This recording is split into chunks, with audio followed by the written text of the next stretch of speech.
Thank you. I really appreciate being able to be here today. And as you already heard, we're going to do a little preview of Office Mix. But if you have any questions, please don't hesitate to ask me at any point in time. I'm happy to kind of interject those throughout, but we'll save a sufficient amount of time also for questions and comments and some of your experiences.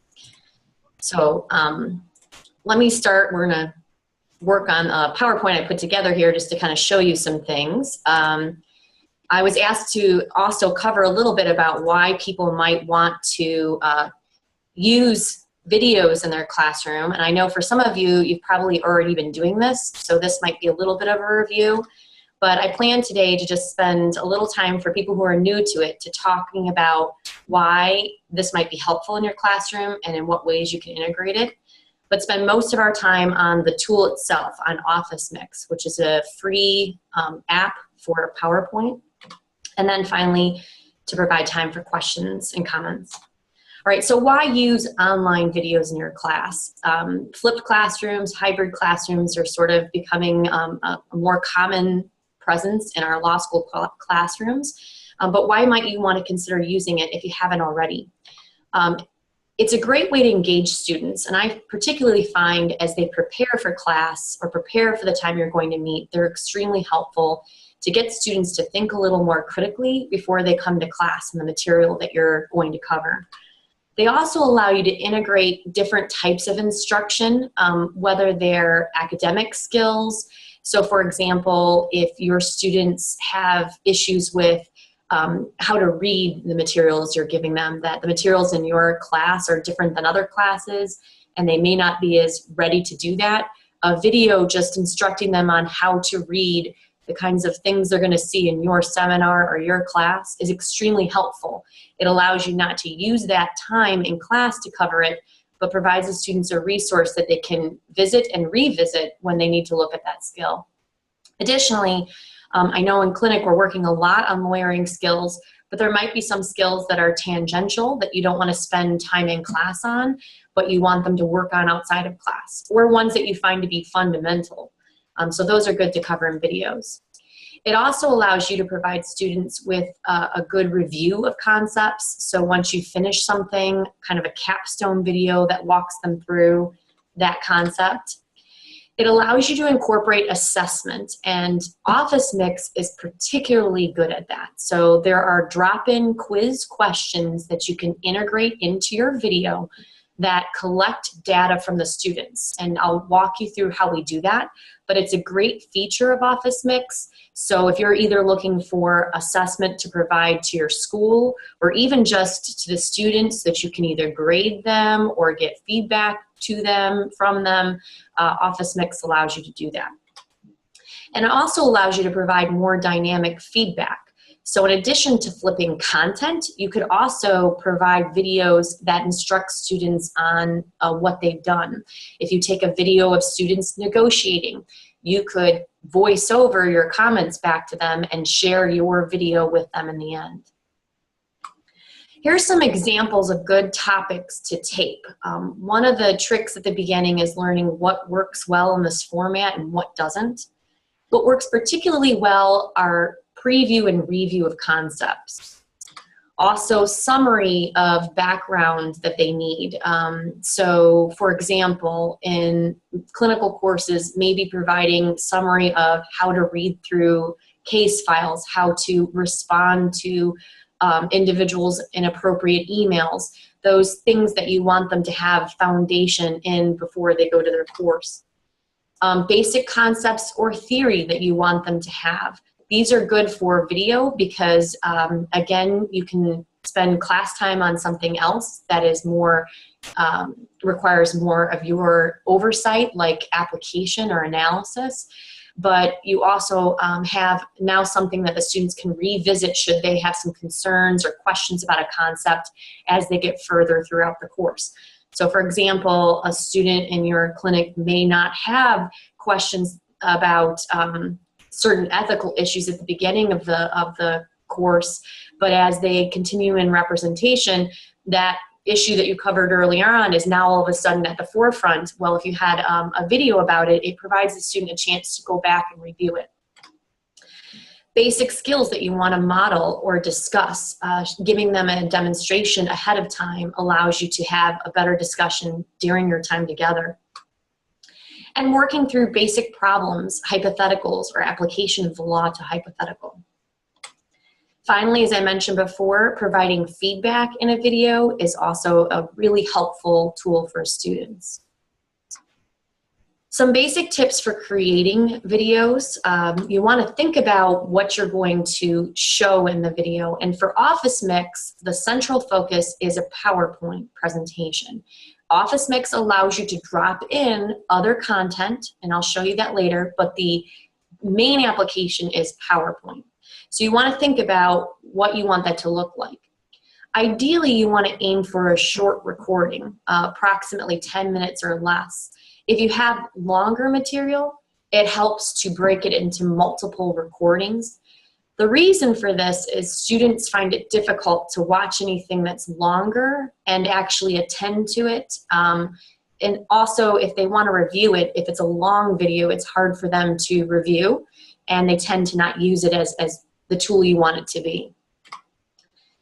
You should plan to read any words you have on the screen. And I know that goes against most of what people will tell you when you give a presentation, but there's actually studies about how people use video. And one of the things we know is that when someone's watching a video, if there's words and someone's speaking, that the viewer has trouble attending to both. So you should always plan to only provide as much words on the screen as you actually want to read, and work that time into your video. Make judicious use of motion. A lot of PowerPoint has sophisticated animation, things can swirl and twirl, but we also know that this can be very distracting to viewers. So you only want to use motion if it helps advance your point. Think of meaningful visuals. What will allow the student to remember what you've told them in the video? In addition to thinking about your visual content, you want to think about your script or the notes for your talking points. You can decide from the outset how polished you want your videos to be. I tell my students that I tend not to provide a lot of polished Hollywood style videos, but that they're okay with that part. If I was going to maybe, present it to a larger audience, I might spend more time making sure that I've crafted each word in the video. In OfficeMix, the notes section of the PowerPoint slide will be visible to you when you're recording. It won't be visible to the viewer in the end product. So if you want to be able to just read through your comments, it's helpful to put them right at the bottom of the PowerPoint slide, because you'll be able to use that when you go to create your recording. And I'll show you that in a few moments. Finally, you want to think about how to assist your students in using the videos. In the video itself, it's helpful to provide direction to the students about what they're to do. Should they stop, take notes? Do you want them to reflect so that they can be prepared to answer something when they come to class? Students tend to be very passive when they look at video, so you need to be ready for that and prepare so that the student's not just sitting and watching it like they would anything on YouTube. You want them to be more deliberate, and so it's helpful to, in the video, drop in those instructions. Additionally, if you annotate your video by including pop-up boxes or drawing on the screen, and OfficeMix allows you to do this, you can give students instructions about what to do. For example, you might include in your PowerPoint slide a written instruction of stop now, write out your first 3 thoughts, or whatever you want them to do. You could also have a drawing on the screen with OfficeMix to do the same. When you assign a video, you should also provide these clear directions, including when in the sequence of the course they should watch the video. If it's a video to prepare for class, should they read the assignment before they watch the video, at the same time, or after? You need to be as concrete as you can. You should also consider giving students directed notes or quiz drop-in questions. We'll show you those in a moment. By letting the student engage in the actual content, it's very helpful. And you might want to consider actually requiring the video. I'm getting a little feedback, so if someone doesn't have their video on mute or their phone on mute, you may want to consider muting yourself. Sorry, I'm just hearing someone else out there. Thanks. Okay, so you want to try to consider whether you want to require the video. I ask the students to do the assessments along with the video, and I actually make a portion of the class participation grade related to the videos. While students really appreciate the videos and will often comment that they're one of the more helpful things about the class, I've found in the past when I've made them completely elective, not everyone even takes the opportunity to go use it. You might have found this if you provide directed comments you want the students to read, or you give questions ahead of time. They're not often doing this. So requiring it by even providing a soft part of the grade really helps. All right, so let's turn to the tool itself and talk a little bit about how you put together an Office Mix video. What I really like about Office Mix is it's extremely easy to use. If you have used PowerPoint before, the basic fundamental skills you already have under your belt because it's all built off PowerPoint. The other thing I like about Office Mix is it's very easy to edit. So what happens is your audio is synced with the actual slide, and you can later edit your video easily by just going in and changing either the order of your slides or the content on your slide, and it won't disrupt the actual audio recording you have. So the audio recording is linked slide by slide. So let's say that you create your original set of video slides and you decide you want slide 3 to appear first. If you move that like you would move any PowerPoint slide and just re-upload it, your audio moved with it. So it's really user-friendly.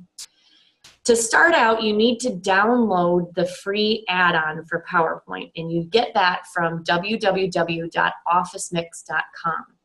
You need at least Office 2013 or Office 365 in order to be able to use Office Mix. Any older version of Office does not support Office Mix. If you're a Mac user, you can download Office Mix through Office 365. Once you download it, you'll see this new tool bar, which you'll see at the top has now given you a new tab labeled Mix. This is how you engage with Office Mix. So otherwise, PowerPoint stays the same, you get a new tab. Here's what the tools look like under the new Mix tab. If you see here, you're going to see a couple groupings, and I have them set out like this. In the first box, these are the pieces of the Office Mix tool bar that allows you to actually create your slide and your recording. If you've just joined us, if you don't mind putting your phone or your video on mute, that would be really helpful. I'm just hearing myself come back again, sorry. The next set on the toolbar that you'll be accessing and we'll talk about is how you actually upload and share your final video. And then the final set is what I call the support parts of the new Mix toolbar. And it just basically allows you to get tutorials or ask the FAQ about what to do.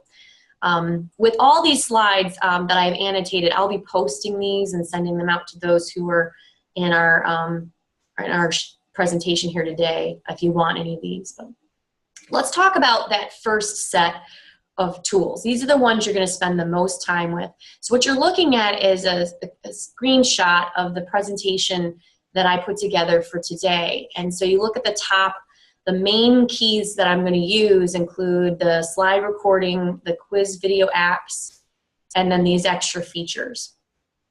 So the first one we're going to talk about is the quiz and video apps.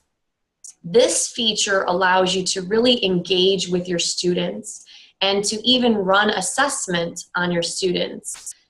So if you click here, what you'll see is this pop-up box that gives you a sorting of available quiz options.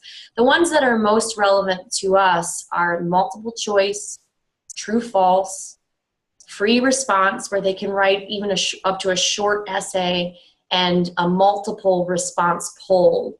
In other words, if you want them to be able to select more than one variation of what they would like to see or have an opinion on, the multiple response poll is a thing you can use. So once you select that, and you can now get the chance to click on, like for example, the multiple choice quiz. I add it and select it in by clicking here first. This box pops up. I pick the question I want.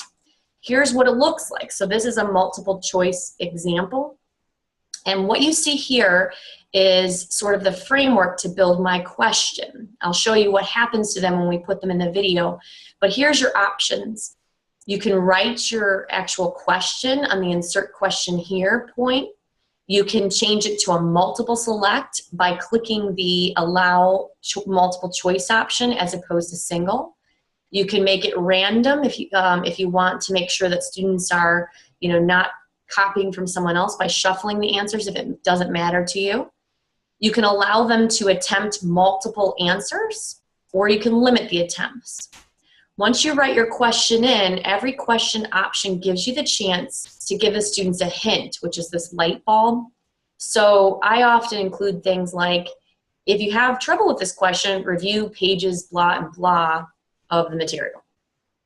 Then you put in your answer options. You can delete anything you want.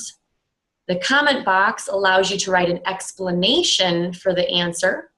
And then you select by using this click at the end what is the correct answer. Of course, if you click multiple choices, you can select more than one. This is what it looks like in the video on their end. So here's just an example of a very short video that I created in Civil Procedure where the question was just reviewing a basic concept, the preview video. So here the question is, what is personal jurisdiction? The students had a few options. Again, this is just a screenshot, so you're only seeing what's up on the screen, but they can roll down and figure out what it is. They select their right answer, and then it pops up, correct, great job. If they had selected the wrong answer, they would have gotten an explanation because I included that. They could also retry and continue. So that's what it looks like on their end. So they're extremely helpful because you can break the video up and make sure that they're actually listening and taking in what you want them to. Some of the other quiz questions are things like free response, so they can even just write a short answer. They can type out if you want to get them to think before they come to class. That's a very helpful one. And I'll show you in a moment, but you're actually, when you upload the video, you're going to capture all of their responses in the form of analytics. So you can capture to a person if you want to make something graded. There's a way to make sure they sign in and identify who they are. If you don't care, you can just collect options class-wide. So for example, on that question, what was the percentage correct for my class versus did Johnny or Sally, what did they know with that question? I can collect all that data. All right, the other options we have on our basic part of our toolbar under Mix are inserting other content into the presentation. And so there's several different options. This is really helpful if you've already gathered content you like in your class. Like for example, a video. You might have a video you like to show on how client interviews, what's a good client interview. And you've always used that video, you want the students to see that video. Well, you can still use the PowerPoint and just include it as an insert video. Same with audio clippings. I've used frequently audio files of court arguments that I want the students to listen to. You can create a screen recording yourself. Let's say you go to a web page and you want some discussion of how to use that web tool. You'd create a screen recording by using this button here, and then that would drop in as a slide in the presentation. You could take a screenshot and upload it. So there's lots of different options of things you can include in your presentation that would then be incorporated in the total final video. All right, are there any questions on that part so far before we go to actually creating a slide recording? I don't want to get too far ahead before we take questions. Just give a chance in case if someone has a question. Seeing none so far. Oh, here we go. Jack Graves asks, will OfficeMix allow for simultaneous recording of video of the presenter along with presenter audio? I currently do this with, is that Camtasia? Yeah, Camtasia. Mm-hmm. Yes. Tool set. Yes. Interesting. That's really great. So yes, it does. And I'll show you that when we get to the slide recording, but that's a great question. It allows you to both capture, if you like or not, your own video, your face next to the presentation as well, which I know a lot of people, the one downside to just using a PowerPoint is that it's a bit more static, but this allows you to incorporate your own video at the same time. I don't know if there's any other. We'll go ahead and if you have anything, feel free to send along. But I'll show you a little bit more then about what we are doing. So how this is different than some other screen capture tools is you put more in the way of preparation into the PowerPoint itself, making sure your files look the way the slides look the way they do, dropping in any of this new content and creating quiz questions. All that occurs before you actually voice over your presentation. And you want to make sure you have it kind of set how you want to go, because it just requires a little editing if you start recording your slides. So I generally try and decide what I want to insert, what I want my slides to look like before I do the recording. But, and I'll show you later, if you do decide you want to change something, it is pretty easy to edit. I just think it's generally best to plan ahead, just my own 2 cents there. All right, so let's say you've made the setup of your slides. You've put in all the quiz questions you really want to have. You've also included any other files or videos or anything else you want to share with the students. Now you're ready to record, and you just start by clicking this slide recording record button. This is the time now where you're going to voice over your slides, and this is what pops up. So here's again a still of me over here. This is the way to capture. If you want your video, you can turn this off. I tend not to like watching myself on the video, so I tend to not include myself. But if you want that, and again, I think the students like to see you in them, so you can include that. You also set your microphone on this side of the page as well. I often use a headset because I get clearer audio, and I'm not normally capturing myself, so I turn my web video off and I test my mic before I'm ready to go. So this is sort of like your control panel for the video. When it's actually shown, the screen will have the PowerPoint screen with the audio, and your video will be over here. The next thing that you want to look at is this button. So you've gotten into the actual operation. This button, the red record button, is how you actually start the voiceover. And you can, while you're doing that, annotate your slides by clicking any of these ink pens in any color. So sometimes there's also an erase button. Sometimes if I'm looking at statutes or a particular kind of, I teach civil procedure, so I often bring up briefs or pleadings or things I want them to look at, where I really want them to consider how the lawyers constructed the actual document. And so these are helpful because they allow me to underscore as I'm talking the words I want them to focus on, or even highlight by choosing the bigger pen. So this is a closer focus of that toolbar, just so you can see it better, but realize it's appearing at the top of the screen, and this would be my PowerPoint slide in the middle. So here's some things we have: the record button, stopping. You can advance your annotation and keep the recording synced with the annotation by clicking previous or next for your annotation. The recording stays slide by slide, so if you click to the previous slide, the recording you're currently making will stop, and you'll go back and be able to edit the prior slide. Same is true with the next slide button. You don't alter the recording you're making by clicking the next slide. You just start on the actual next slide. So this is how, again, you advance your annotation. And this is what it would look like. So here's the presentation I gave today.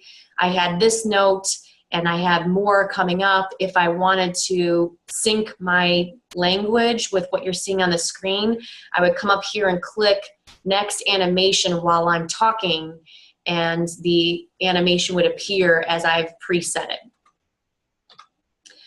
The other thing you can use, which I find really helpful, is slide notes. Now, these are the things that you type into the notes at the bottom of your PowerPoint slide. So when you create a PowerPoint slide, there's always a section for adding notes. If you click on this, they will appear over your slide. If you don't click on it like this, the slide notes won't appear. So if you don't want them, they don't need to be there, won't distract you. But if you'd like to include some, it's nice in that it comes over in this sort of gray box that I can just read right off the screen, especially if I want to capture my camera and not disrupt myself with papers. And the actual video will not include those. So I think I saw a question. So did you have one? Go ahead. Yeah, Jack asks, does the video recording function support background removal and replacement using a green screen? I don't know. I've never actually done that. I know that what it has is just the webcam. I don't know if it's as sophisticated as that. If you dropped in a video, like in the actual creation, if we just go back for a second, if you did a video here and you made a more sophisticated video itself, it would have whatever features. But I don't believe the actual webcam allows you to do anything other than just pick up what the webcam is showing. I don't know if there was another question there. I wanted to make sure I didn't miss it. I think that's it, Jack says. Okay. Okay. Okay, so then let's say you finished a particular slide. Now remember, your audio is captured slide by slide. So let's say you did the first slide and you wanted to make sure it sounded right before you continued anything and that you didn't make a mistake. You can click this, which allows you to watch the animation and the synced video and audio you've created.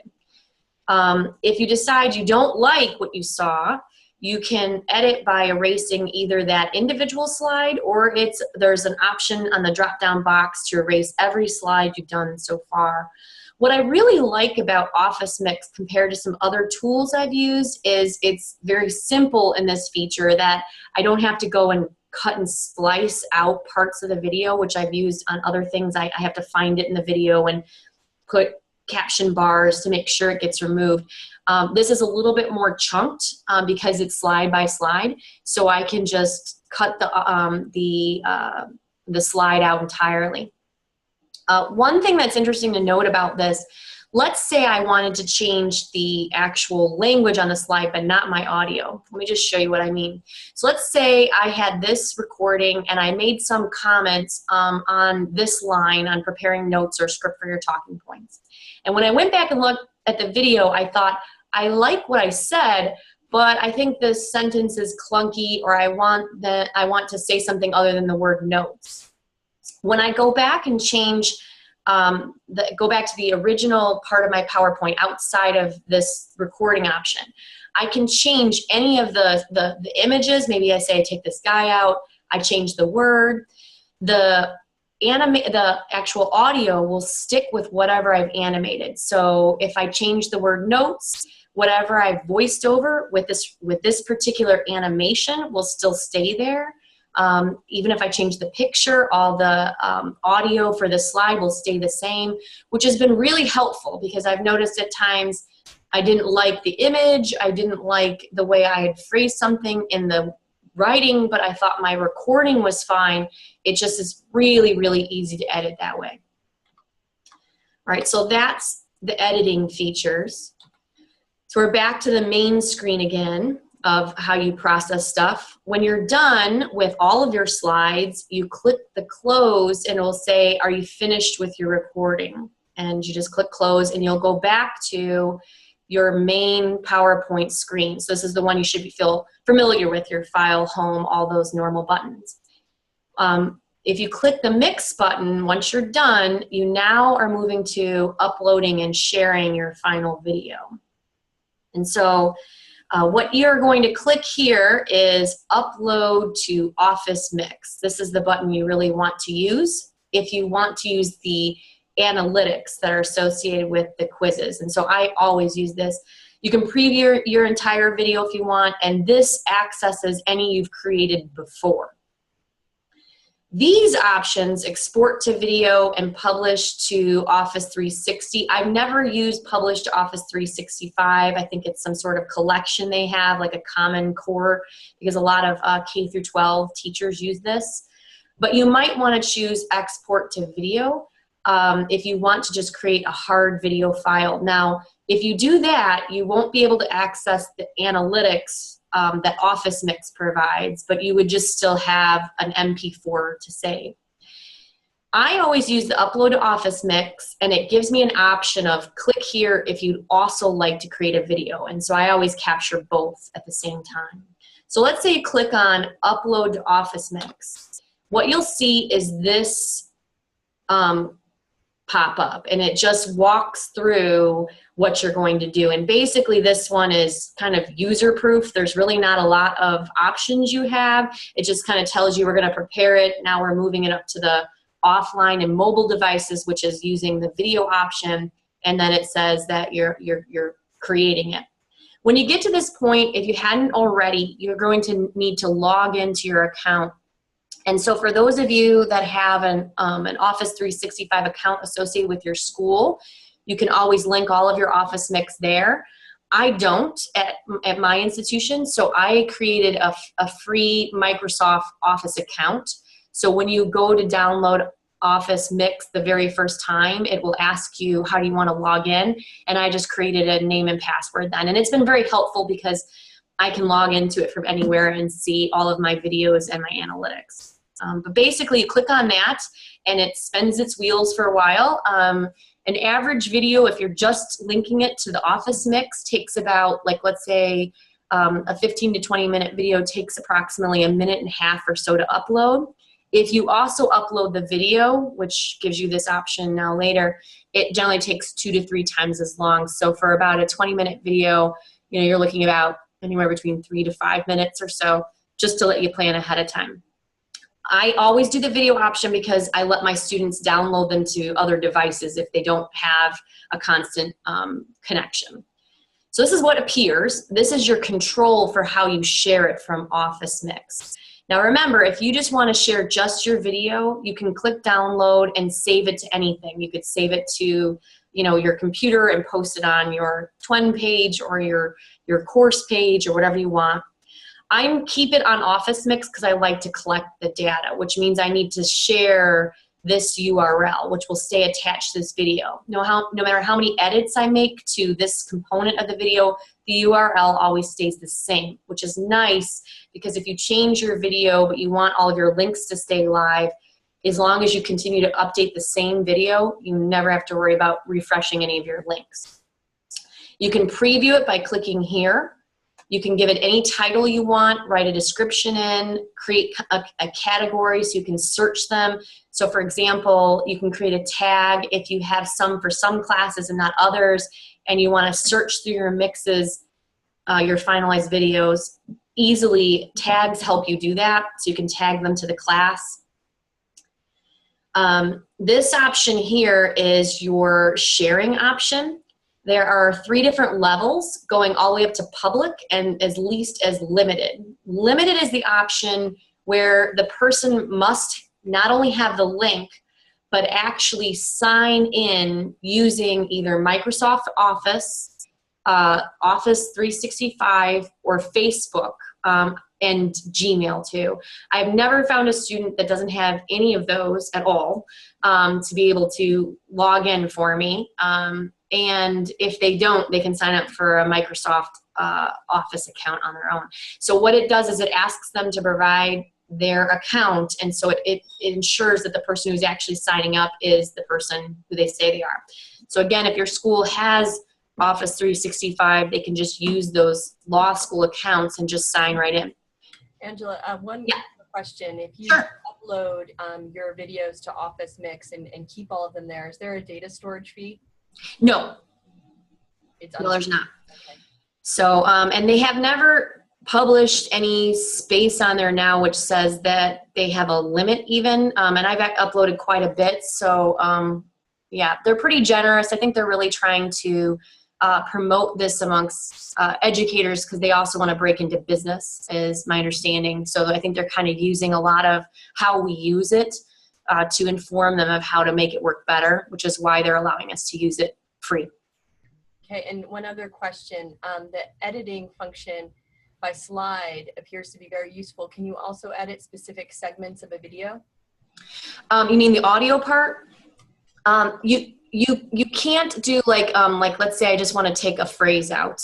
You can erase the audio for that slide alone, but you'll then have to record the audio for that slide again. So I couldn't say, let's say I slipped up and said plaintiff versus defendant, and I want to change that on the actual video, and I don't want to just say, oops, I said the wrong word. You then would have to go in and erase. I'll show you where that is. You'd select here and click erase this one slide, and you'd re-record your voice over it. You can change any piece of the actual content on the slide, the visuals and the language, without having to redo the whole slide. Great, thank you. Okay. So as I mentioned, limited is helpful if you want to make sure you're collecting individual student data and you want to grade the students. To be honest, I've moved from doing a lot of that kind of tracing to more of what will be the next slider option, which is limited, but you don't have to sign in. You just, I'm sorry, it's this one, where they just click it without having to actually sign in to view. They still need a link, so it's private in that they're non-searchable links. They're not driven by Google, so someone couldn't Google like a title and find your video.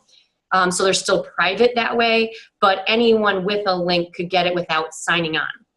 So for example, when I provide help that is things I want them to do ahead of class, or if they need help reviewing, but I don't necessarily want to mandate that every student sees it, I'll just save it with that option so that the students can click in and watch it without ever having to sign on. It's just your preference. And then the last option is public. You can put it in Creative Commons if you want someone else to be able to use your video, but this is really broad, meaning anyone who has Office Mix and logs onto Creative Commons can see it. There's not an option right now to do like one professor to one professor sharing and modify it. You can obviously give them access to your video to use it, but if they want to use it and generate analytics and be able to control it, they would need to create their own. So it's not helpful if you're doing a lot of collaboration with someone at a different school, for example, or in a different class, and you really want to make sure that you each can control the video. There's an allow comments button, which to be honest, I haven't used very much. The reason I know about it is my students started making comments on what they found helpful. They sometimes resort back to their YouTube-like ways. So if they tend to be commenters there, they'll be commenters on your video. I found it interesting and I used it, but it wasn't something I even expected to get. If you don't want them to be able to comment, like if you want something to be a video that they're going to have to reflect on and you don't want them to be influenced by others, you can click the not allow comments. Now, if you want them to collaborate, you can leave comments on and they'll be able to see what other people have written in your video.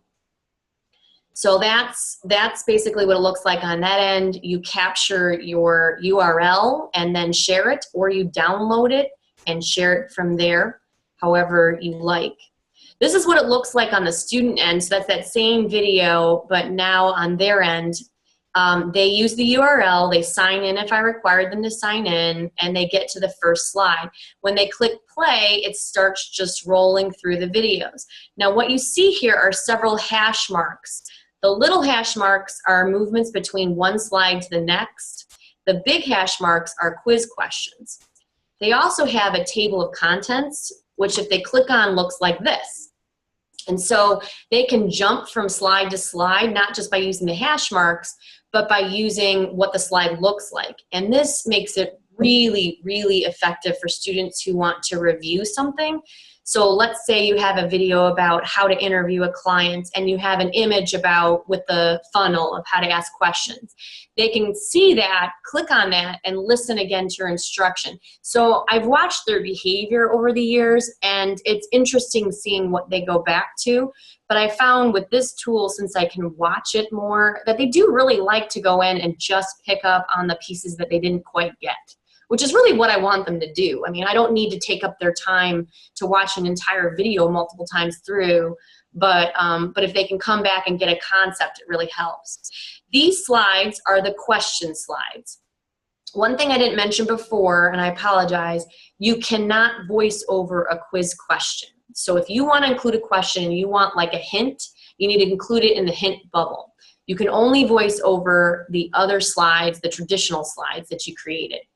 But let's say the student just wants to come back and just revisit those questions, they can do that. And quite frankly, sometimes I have students that don't want to listen to certain pieces, they just want to click on the question slide. That's fine, and they do that. Did we get another question? I didn't mean to move on.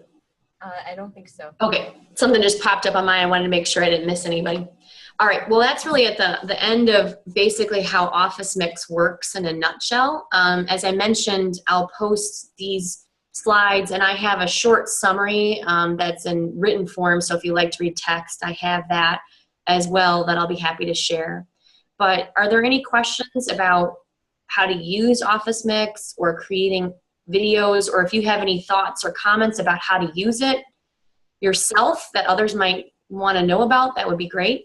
Sure. This is Jenny Brooke. I am thinking about ways in which we could incorporate this into the clinic. And one thing that occurs to me is we do a clinic-wide orientation every year that walks through some basics of office procedure, covers topics like confidentiality, shows them how to use the filing system.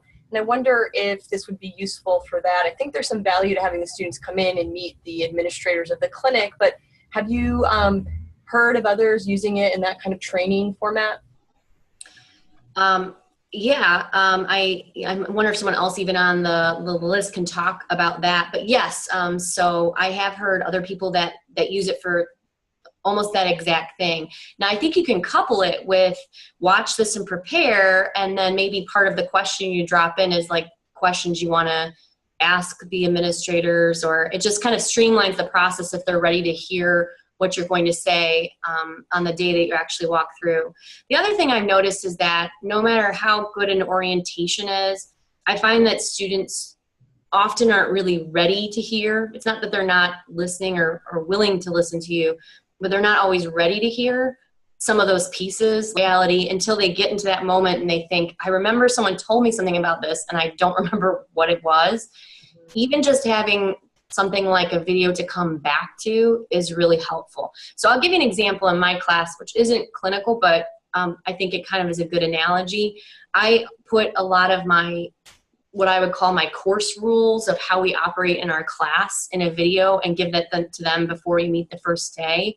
And it's not uncommon for students to go back and watch, especially portions about what I expect on certain assignments or how I'm going to grade them, because they weren't really ready to listen to that on day one. But once they have an assignment and they care what I'm looking for, they'll go back and listen to it. Excellent. So many interesting ways to incorporate it. Another question I had was, what kind of feedback have you received from the students about their, whether they like these functions, whether they think it improves their learning experience? What have you heard from them? So to be honest, they generally ask me to create more. So especially for certain students, I find like the millennials really are so used to watching video to do things. You can't buy an electronic product or anything really these days without getting linked to a how-to video. So they're already primed to learn this way. The one thing I will tell you though, when I've talked to colleagues who have had less favorable results, I think the big difference is either making the video too long so that it's hard to use and kind of minimizes the chance for them to repeat it and revisit it. That's one comment people will give me when it didn't go as well. The other is when it seems just like excess work. And that's why I have, over the years, really incorporated it as part of my class, where it's assigned as part of the reading. I generally look at the results from the quizzes, even if I'm not grading them on like the actual how many did you get right. I give them part of their grade for actually completing it. And I think that's because they don't want to feel like, by far and away, the best part about creating videos. So I use them a lot. I don't have a video for every single class, but I'm getting close to it now. And what I found is the things I always wanted to be able to talk to the students about, really spending time on a hypothetical, talking about not only what the answer is, but what would this be like in practice, getting to deeper questions of, ethics and what the practice of law might look like, are things I used to not really have time to get to, or we get to it and it'd be towards the end of class and the students would be sort of already waiting to go out the door. Some of the students wouldn't have a clue what we've just talked about. So my class was on polar ends of the students that were weaker, not understanding what we talked about. The students that were stronger were kind of getting bored, and we finally got to the interesting topic, and I never quite got there. So what I found happen was, especially when I started putting content out that helped them prepare for class, helped them focus on what they were supposed to get from the reading, helped them anticipate what we were going to talk about in class better, the weaker students were able to come up with my middle, and my classes were just, the students were doing better. So we were able to get to content we never did. And my stronger students were less bored because we didn't spend as much of class getting everyone to the level where they came in.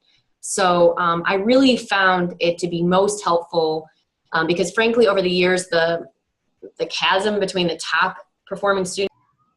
Any other questions before we close out this session? Okay, well, seeing none, I want to thank Angela Upchurch for her incredibly great presentation, which I know someone's chiming in here and who agrees. Jack, thank you. Thank you very much. Incredibly clear, and at least for me, made the prospect of doing more of this less daunting. So I really appreciate your time and thoughtfulness, Angela. For the rest of the participants still on the call, I wanted to thank you for your interest in the program and encourage you to join us again. Our next webinar will be on November 29th. Note the time will be different. It'll be from 3 to 4 p.m. Eastern time, and we're going to hear a presentation on the legal tech audit. Claire Lorem from TutorPro and Professor Gabe Tannenbaum from Suffolk will walk us through how that free legal resource for law students and legal educator works, and also share ideas about how other members of our community are incorporating it into their classes. So thank you again, Angela. Thank you. And I will be sharing Angela's materials, or Angela, please feel free to respond to the email and for anybody that was on the call. And we will also be posting the video and those materials so that other members of our community can access them. So thanks, everyone. Thank you very much. Take care. Bye-bye. Bye.